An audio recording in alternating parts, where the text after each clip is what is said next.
So here we go yet again with Ezra's talents of both scanning and connecting with animals. In fact, it's the main point of the episode.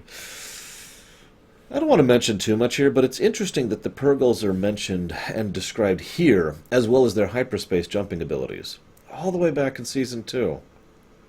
That's interesting.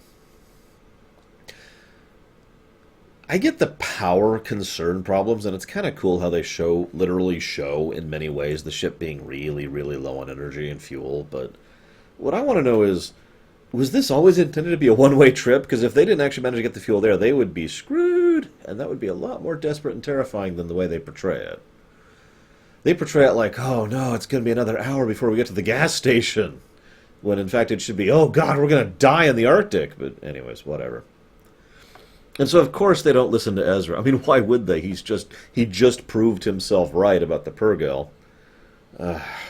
Anyways. And while I'm complaining about little things, does his helmet have a respirator in it? I mean, it obviously has to. He treats it like that. But I've seen that helmet. It has this giant gaping space down here. Is it just sending in air that he then, like, goes out? I guess they're in a mild form of atmosphere, so I guess that would be okay. It struck me as kind of strange.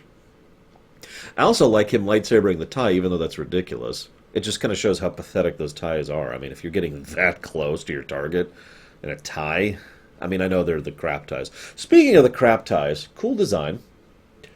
Why is the Mining Guild just accepted to be universally the bad guys here? I know they're selling to the Empire, but that's it. And the entire episode treats them as if they're nothing but villains. They're bad guys in the literal sense. It's totally cool to kill them, and they kill several of them throughout the bit, then destroy their base. Oh, they also rob them.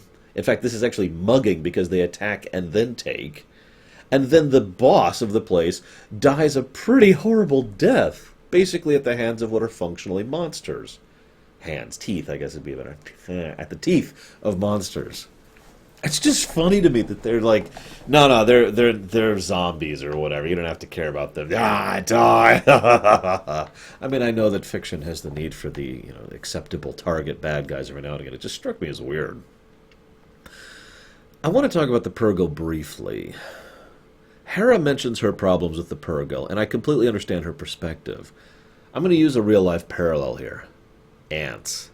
Now imagine, so Ezra's point is the Purgil are just doing what they do. They are not deliberately or intentionally trying to make life worse for us people, right?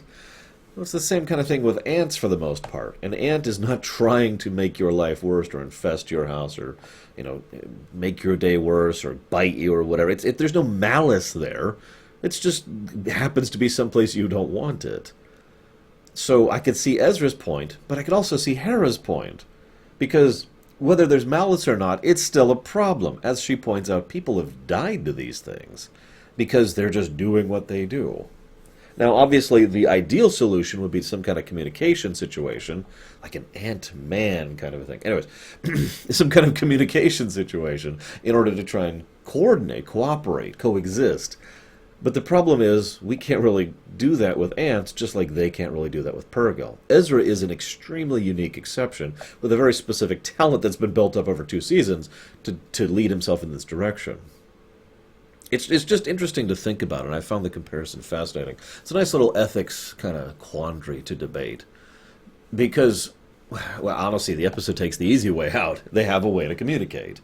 But imagine if they didn't. There's just some interesting potential there. That's all I wanted to say. I just thought it was a fascinating topic.